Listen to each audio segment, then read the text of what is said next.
Hi guys, TerMINator here, bringing you guys my first video about Unison League. So this is going to be a short video for beginners, telling you guys things you should avoid doing as a beginner and what you should be doing to progress through the game. So the first thing you want to do as a beginner is to gather 30 gems so you can do the beginner spawn, which guarantees the SSR, which is the best tier type of gear you can get in the game. So once you got those 30 gems, you spawn, and if it's something you want to keep, you keep it, and if it's not, you reroll. But I generally would encourage you guys not to reroll too many times because it does get tiring really quickly. I tried rerolling and I gave up on my 5th attempt. So reroll and get something you like, but don't go crazy about it. Things to keep: if you get weapons of a class that you like, you generally should keep it. If you get clothing or armor that has a good skill, you should also keep that. And if you're really lucky, you'll get a useful monster.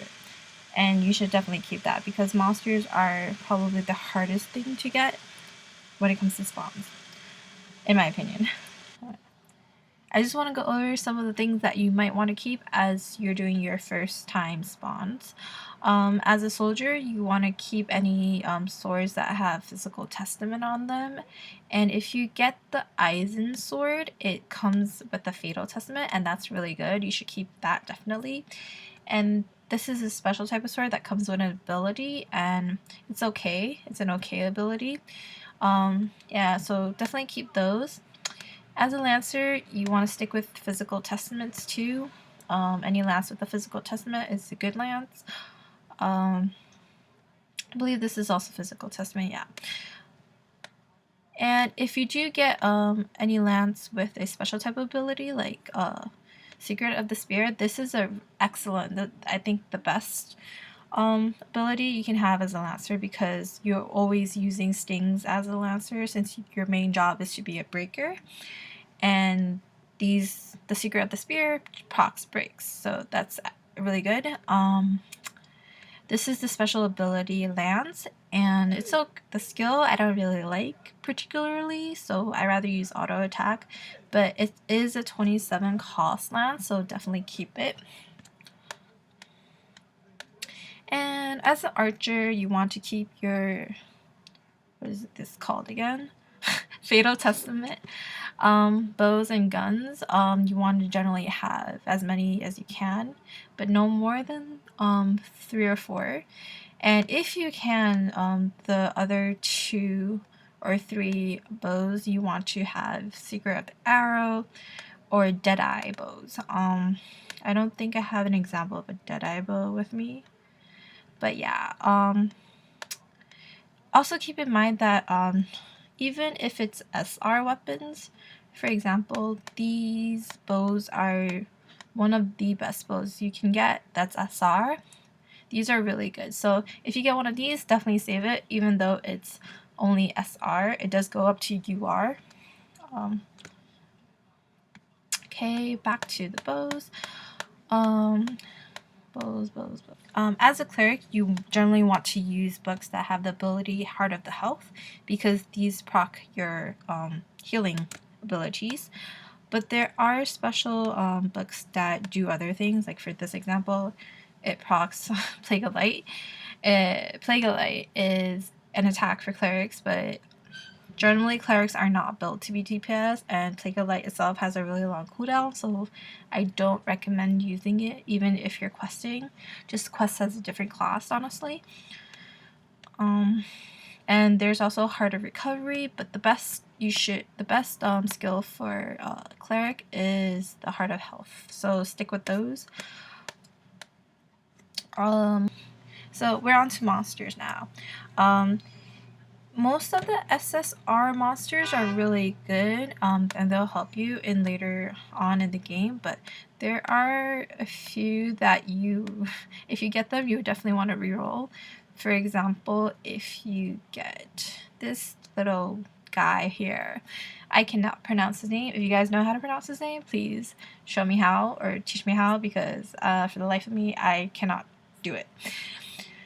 If you get him, reroll. If you get her, Poseidon, reroll 2 because she's not very useful, and Behemoth is not very useful as well. Siren is debatable. She gives Heaven's Breath, which increases your max HP, but at endgame, she's not very useful. But any other monster really is quite useful. So, if you get a Valkyrie, if you get this little beauty here, then you're set. This is the best buff monster out there right now, so keep her.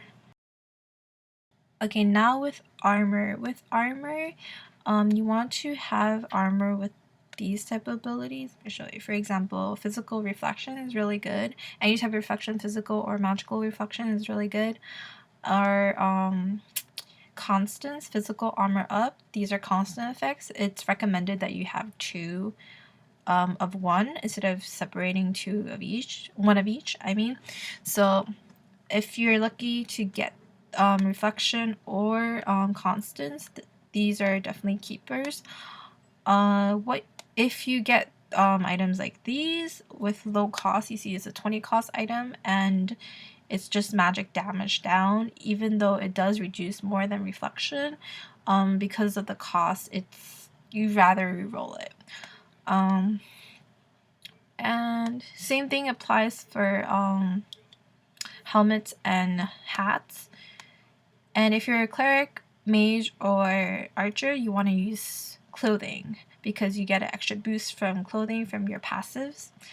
And if you're a soldier or lancer, you want to use armor / helmets because you get a boost. And just show you what I'm talking about. For example, let's look at clerics. See, clerics get this passive dress up and increases magic defensive clothing gear by 3%, so that's why it's recommended to use clothing. Alright, so once you get those dirty gems out of the way and you get something you like, you can start playing the game, quote unquote. So picking a class in Unison League is very non-restrictive because honestly you can change to any of these classes at any time in the game. It's just a matter of having enough proficiency to unlock these skills. So as a beginner, you don't want to kind of scatter your proficiency because they're hard to farm at lower levels. So just focus on one class generally, and then later on you can do as many classes you like. Let's say for the first spawn, I spawned a lance, so I decided to go Lancer. As you can see here, with this lance, this wolf lance, I get 7,964 attack. But here, if I switch classes to a soldier, for example,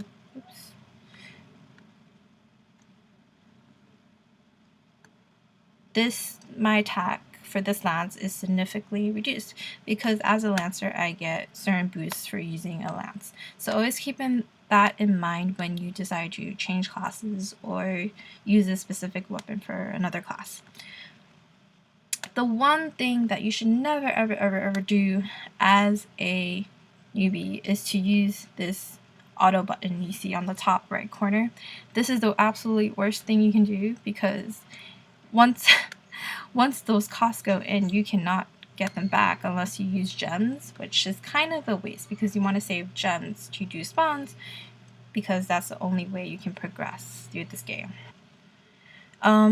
If you have used it and you're, let's say, level 70 or below, it's not the end of the world because you still have a lot of costs ahead of you and you can fix it.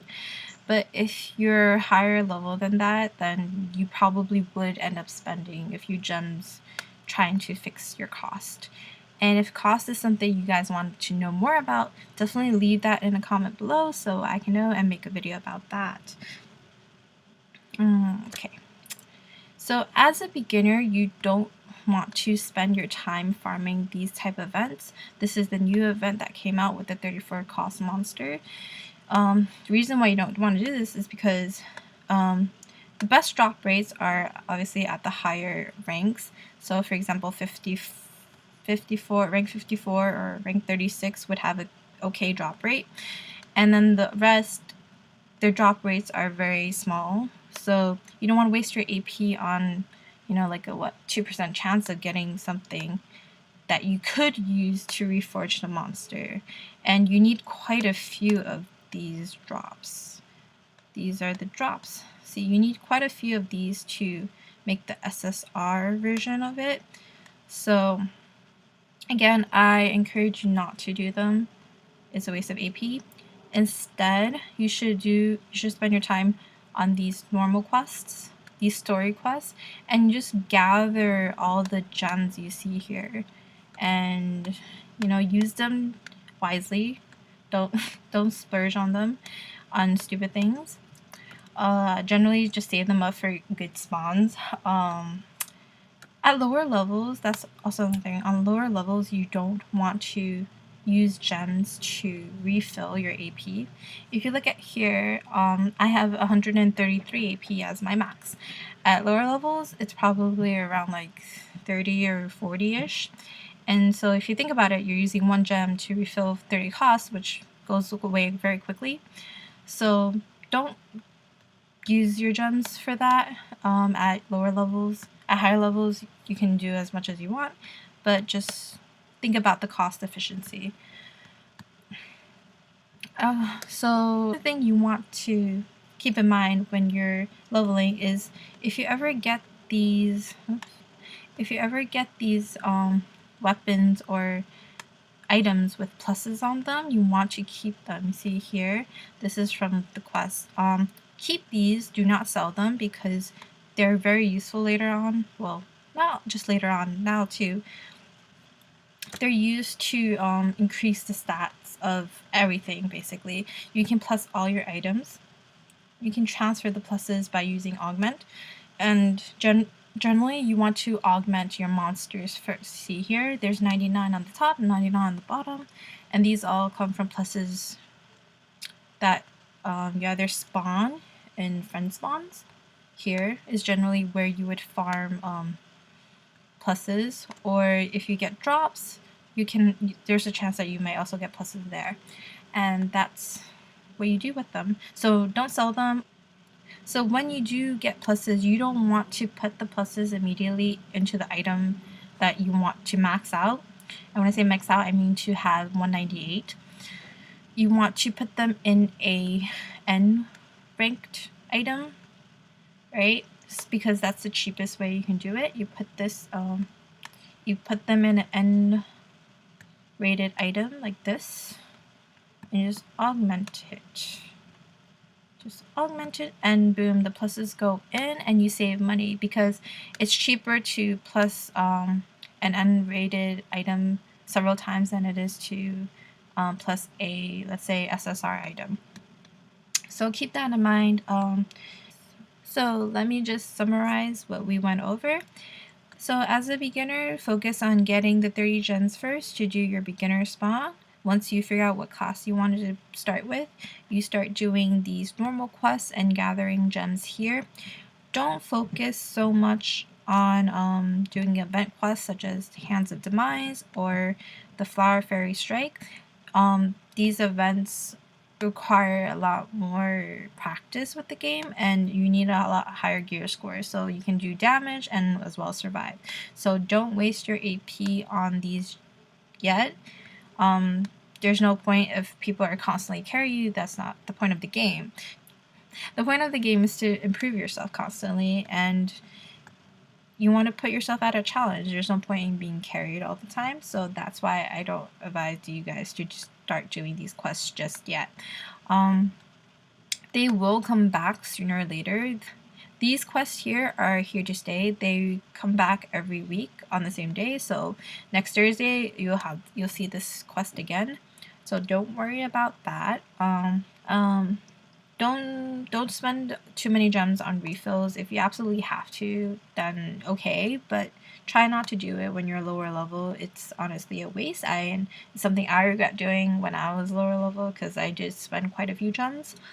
And the last thing I want to talk about is, how to stay motivated in the game, because if you do visit the forums or Facebook, you see a lot of people complaining about the spawn rates and how bad they are, or saying how the A team doesn't really care about the community and stuff like that. Well, some of it might be true. How you really stay motivated in this game is having a guild. Like, my guildies help me stay really motivated and keeps me. I constantly want to improve myself because, you know, they're here and I want to play with them. So try to find yourself a good guild. I know it's really hard to find a good guild when you're low level, but you know, there's Facebook page and there's the line group, so you can just ask around. Ask, you know, if you want to quest together or you just want to talk or any of that sorts. And you can always message me if you have questions. Here's my ID. Please don't hack me. If you have any questions, feel free to send me a message in game or leave a comment below. I'll try to answer them as best as I can, but please don't friend me. I know that sounds really mean, but I only have 3 slots left, and I usually use these 3 slots to complete missions where I have to add like people of certain levels to get a gem. So I really appreciate it if I don't get random ads.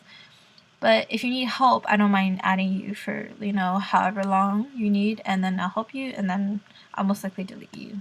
I know it sounds mean, I'm sorry, but this is true. And some of you might be wondering if this spawn right here is worth your time and money. I would say anything guaranteed SSR is worth the gems. And this specifically guarantees a SSR that is 27 cost or more, and that's one of the better ones. So if you have the gems to spare, I would say go for it, because if you're new in the game, you're definitely lacking in the gear department. Unless all you've gotten is gear and no weapons, then if that's the case, then don't do this one. The super Sakura boxes, these are over already, so you don't need to worry about them. And that's really it. And that's really a wrap up of this episode. If you enjoyed the episode and you found that it was helpful, please leave a like, and if you can, subscribe. It shows that I'm doing something right, and I'll be coming out with more videos. Thank you for your time. Bye!